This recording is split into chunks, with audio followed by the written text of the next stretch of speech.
పచ్చ పార్టీ వాళ్ళకి ఆత్రం ఎక్కువైంది. 4 సంవత్సరాలు 9 నెలలు పూర్తయిపోయింది. ఇంతవరకు వాళ్ళకు చెప్పుకోవటానికి ఒక్క మార్కు కూడా లేదు. గ్రేడ్ అయితే 0. కాబట్టి రాబోయే 3 నెలల్లో వచ్చే ఎన్నికల్లో ఎలా ఎదుర్కోవాలి అని పిచ్చి బట్టి తిరుగుతున్నాయి. ఏం మాట్లాడుతున్నారో అర్థం కావట్లా. మీరేదో మేము కాంగ్రెస్ సపోర్ట్ చేసాం, కాంగ్రెస్ ఎట్టగా గెలుస్తుంది కదా అని కాంగ్రెస్ సపోర్ట్ చేసామని చెబితే మీ మూలంగా కాంగ్రెస్ గెలిచిన దాఖలాలు ఏమీ లేవు ఇక్కడ. రేవంత్ రెడ్డి మావాడు అనుకుంటే ఆయన రాజశేఖర రెడ్డిని పొగుడుతున్నాడు, జగన్మోహన్ రెడ్డిని పొగుడుతున్నాడు చక్కటి పరిపాలన అని. అక్కడ చేసిన పనులు, ఆంధ్రప్రదేశ్లో చేసిన పనులు చాలా వరకు ఈయన కాపీ కొట్టి ఇక్కడ ఇంప్లిమెంట్ చేయడానికి తయారవుతున్నాడు, చెబుతున్నాడు కూడా. ముఖ్యంగా వాలంటీర్ల గురించి కూడా, ఆరోగ్యం గురించి, ఆసుపత్రుల గురించి. అప్పుడు కేసీఆర్ హయాంలో చండాలంగా ఉంది కోవిడ్ టైంలో, ఇక్కడ ఎవరో పట్టించుకోలేదు కోవిడ్ రోగుల్ని. అక్కడ జగన్మోహన్ రెడ్డి బ్రహ్మాండంగా ఆదరించాడు, అందరినీ రూపాయి ఖర్చు లేకుండా చూసుకున్నాడు అని ఈ రోజున మాట్లాడుతున్నారు. కాబట్టి ఆ విధంగా ప్రజాసేవ చేయడానికి, వాళ్ళ నాయన చేసినట్టుగా కూడా చేయటానికి ఈరోజు నిర్ణయించుకున్నట్టుగా రేవంత్ రెడ్డి ఆయనే చెబుతూ ఉన్నాడు. అందున మిగిలిన వాళ్ళలో చాలామంది రాజశేఖర రెడ్డి శిష్యులు ఈ రోజున మంత్రులుగా అయ్యారు, ఎమ్మెల్యేలుగా ఎన్నికయ్యారు, మంత్రులుగా అయ్యారు. కాబట్టి చంద్రబాబు నాయుడు చెబుతున్నట్టుగా ఈయన ఏదో నావాడు అనటానికి కుదరదు ఇక్కడ. సరే, నీకుగా నువ్వేదో ఏడవలేక నవ్వినట్టు సంకలు కొట్టుకుంటానంటే కొట్టుకోవచ్చు, అంత తప్పితే నీకు ఒరిగేది ఏమీ లేదు. అందులోనూ అక్కడ ముఖ్యమంత్రి ఇక్కడ ముఖ్యమంత్రి ఏ విధంగా పరిపాలన చేస్తారో అని ప్రజలందరూ ఎదురు చూస్తున్నారు. 2 ప్రాంతాల వాళ్ళు సోదరులుగా విడిపోయారు, సోదరులుగా జీవించాలనుకుంటున్నారు, సోదరులుగా సెల్ఫ్ రెస్పెక్ట్ కూడా మెయింటైన్ చేయదలుచుకున్నారు. కొట్టుకోవటం కాదు, ఇచ్చిపుచ్చుకోవటం అనేది ఎలా అని ఆలోచిస్తున్నారు ఈ రోజున తెలంగాణ ప్రజలు, ఆంధ్ర ప్రజలు కూడా. సో ఇవి ఉండటానికి ఎవరైతే బాగుంటుంది అవతల అని కూడా ఆలోచిస్తున్నారు. పిచ్చి రాజకీయాలు, పచ్చ రాజకీయాలు చేయకుండా రాష్ట్ర అభివృద్ధి కోసం అహంకారానికి పోకుండా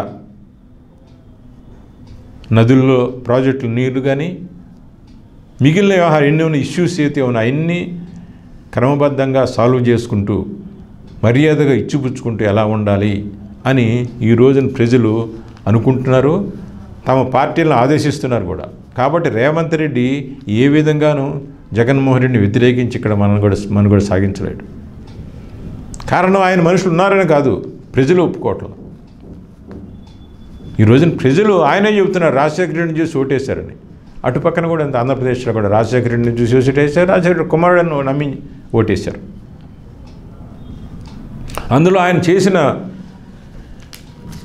పథకాలన్నీ, సంక్షేమ పథకాలు కానివ్వండి, అభివృద్ధి కార్యక్రమాలు కానివ్వండి, అవన్నీ చక్కగా ఉన్నాయని ఈ రోజున ఇక్కడ మంత్రులు మాట్లాడుతున్నారంటే అంతకంటే వీళ్ళు సోదరభావంతో పరిపాలిస్తారని చెప్పడానికి తార్కాణం ఇంకేం కావాలి? కాబట్టి ఆ రోజున ఎన్నికల రోజున నాగార్జున సాగర్ దగ్గర గొడవలు, ఆ పోలీసులు వచ్చారు, ఈ పోలీసులు వచ్చి కొట్టుకున్నారు, అది ఇది ఏదో నానా గొడవ జరిగింది. కానీ ఇప్పుడు మాత్రం రేవంత్ రెడ్డి ముఖ్యమైన తర్వాత అటువంటివి జరగనివ్వరు కూడా ప్రజలు.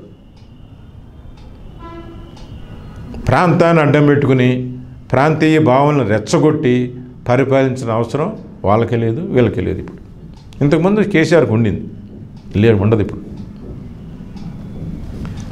కాబట్టి వీళ్ళిద్దరూ కనుక సోదరభావంతో మర్యాదతో బిహేవ్ చేస్తే ప్రజలు మెచ్చుకుంటారు. అది గ్రహించిన రేవంత్ రెడ్డి ముందుగానే చక్కని బాట వేస్తున్నాడు. మరి అప్పుడు ఈ పచ్చ పార్టీ వాళ్ళు ఏమవుతారు? ఎవరిని భుజాన్ని వేసుకోవాలా? రేవంత్ రెడ్డిని భుజాన్ని వేసుకుని చేసేది ఏముంది? కేసీఆర్ని భుజాన్ని వేసుకోవడానికి మనసు అంగీకరించకపోయినా ఇంతకుముందు తెలుగుదేశం ఉండేవాళ్ళు కమ్మవారు 2 ఎమ్మెల్యేలు అయ్యారు సిటీలో. మొత్తం 4 ఎమ్మెల్యేలు ఉన్నారు ఈ రోజున తెలంగాణలో. కమ్మవారు 2, దాంట్లోనూ ఒకరు కమ్యూనిస్టు, ఒకరు కాంగ్రెస్లో, 2 బీఆర్ఎస్లో. కాబట్టి ఎందుకని మీరు కులం గురించి మాట్లాడతారు? మీ శక్తి గురించి, మీ మంచితనం గురించి, మంచి పరిపాలన ఇస్తామని మాట్లాడు, కానీ కులం గురించి ఎందుకు మాట్లాడతారు? కులం గురించి మీకు ఎక్కువ మార్కులు పడవు కదా, అది అనవసరం కదా. ఎవరో కూడా కులం గురించి మాట్లాడకూడదా? ఎన్టీ రామారావు కులం చూసి చేయలేదు కదా, అది ఎందుకు గ్రహించటాలా మీరు? ఇదే వ్యవహారం ఆంధ్రప్రదేశ్లో కూడా నడవబోతుంది. కులం గురించి మాట్లాడితే మీకు పడే ఓట్లు 0. ఈవెన్ కమ్మవారు కూడా మీకు ఓట్లు వేయరు. They want to live in peaceful atmosphere.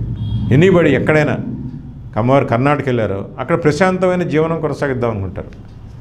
మీకోసం కులాల మధ్యన కొట్టాటలు తెచ్చుకుని తిట్టుకుని కొట్టుకుని ఎందుకు బతకాలట? అదేం బతుకు? నువ్వు 14 సంవత్సరాలు పరిపాలన చేసావన్నావు, ఆయన 5 సంవత్సరాలు పరిపాలన చేశాడు జగన్మోహన్ రెడ్డి.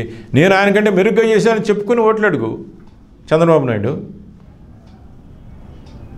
కులాలు మతాలు ఎందుకు? నువ్వేదో బొట్టు పెట్టుకుని ఈ మధ్యన ఇంతకుముందు బొట్టు పెట్టుకునేవాడు కాదు వీరుడు, ఇప్పుడు బొట్టు పెట్టుకుని తిరుగుతున్నాడు, ఎక్కువ గుళ్ళు చుట్టూ తిరుగుతున్నాడు. గుళ్ళు చుట్టూ తిరిగిన బీజేపీకి ఏమైంది? ఓట్లు వేశారా? ఆంధ్రప్రదేశ్ ప్రజలు పిచ్చోళ్ళు కాదు కదా మతాన్ని బట్టి ఓట్లేయటానికి, కులాలను బట్టి ఓట్లేయటానికి. అంతెందుకు హిందుత్వం గురించి మాట్లాడే బీజేపీ హయాంలో, బీజేపీ మంత్రి హయాంలో 42 గుళ్ళు పడగొడితే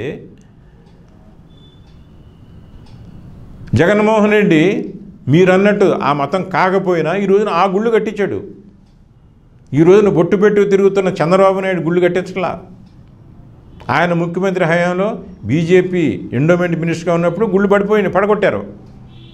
దాని గురించి సెంట్రల్ గవర్నమెంట్లోనే బీజేపీ అడగలేదు, బీజేపీ ప్రెసిడెంట్లు అక్కడ ప్రెసిడెంట్ అడగలేదు, రాష్ట్ర ప్రెసిడెంట్ అడగలేదు, పట్టించుకోవాలా. వీళ్ళంట హిందూ దేవాలయాల గురించి, హిందుత్వం గురించి మాట్లాడే ప్రబుద్ధులైపోయారు.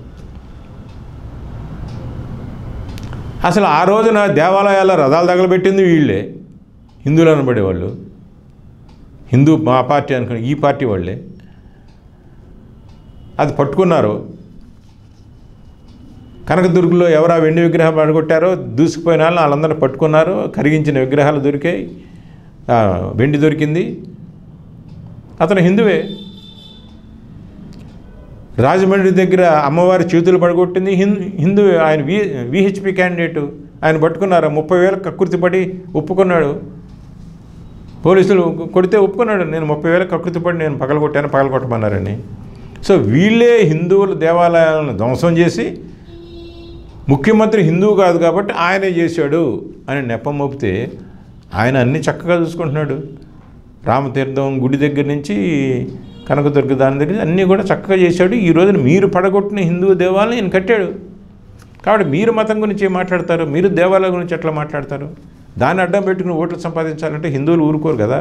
హిందువులంతా పిచ్చోళ్ళు కాదు. హిందువులు అన్ని మతాల కంటే కూడా పెద్ద హృదయం గలవాళ్ళు. కాబట్టి ఇటువంటి పిచ్చి పిచ్చి అల్లర్లకి లోబడేవాళ్ళు కాదు. అది తెలుసుకుంటే మంచిది. కానీ ఇది మంచిదే, రేవంత్ రెడ్డి తెలంగాణ ముఖ్యమంత్రి అవటం మంచిదే. రాబోయే కాలంలో ఖచ్చితంగా జగన్మోహన్ రెడ్డి గారు ఆంధ్రప్రదేశ్ ముఖ్యమంత్రి అవుతారు. అప్పుడు ఇరు రాష్ట్రాల మధ్యన పరపచ్చాలు లేకుండా, గొడవలు లేకుండా 2 రాష్ట్రాల వాళ్ళు చక్కగా సహజీవనం చేయడానికి, కలిసిమెలిసి ఉండటానికి, తెలుగు రాష్ట్రాలు చక్కగా సోదరభావంతో మెలగటానికి మాత్రం ఖచ్చితంగా ఆస్కారం కనపడతా ఉంది. భవిష్యత్తు బంగారు బాటలుగా మనకందరికీ కూడా ఈ రోజున కనపడతా ఉంది. అదే ఈ రోజున ఎక్కడ చూసినా అదే అనుకుంటున్నారు. తెలంగాణలో, ఆంధ్రాలో కూడా ఎవరో కొంతమంది కావాలని వ్యతిరేకంగా మాట్లాడినా కానీ ఇది మాత్రం నిజం. రాబోయే 2024 నుంచి 2 రాష్ట్రాలు కూడా ప్రశాంతంగా, శాంతంగా అభివృద్ధి పదం వైపు దూసుకువెళ్తాయని మాత్రం ఖచ్చితంగా చెప్పవచ్చు. నమస్కారం.